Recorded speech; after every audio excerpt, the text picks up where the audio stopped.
தாத்தா, இந்த மரம் எப்போ பழம் தரும்? ரொம்ப பசிக்குது. பொறுமையா இரு குழந்தை, இன்னும் கொஞ்சம் பொறுத்தால் நிறைய பழங்கள் கிடைக்கும். அன்பால் வளர்ந்த மரம் தரும் பழம் ரொம்ப இனிப்பா இருக்கும். தாத்தா பாருங்க, மாம்பழம் பழுத்துடுச்சு.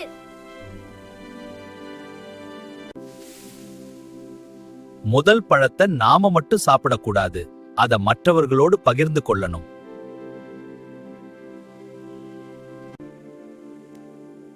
ரொம்ப நன்றி ஐயா.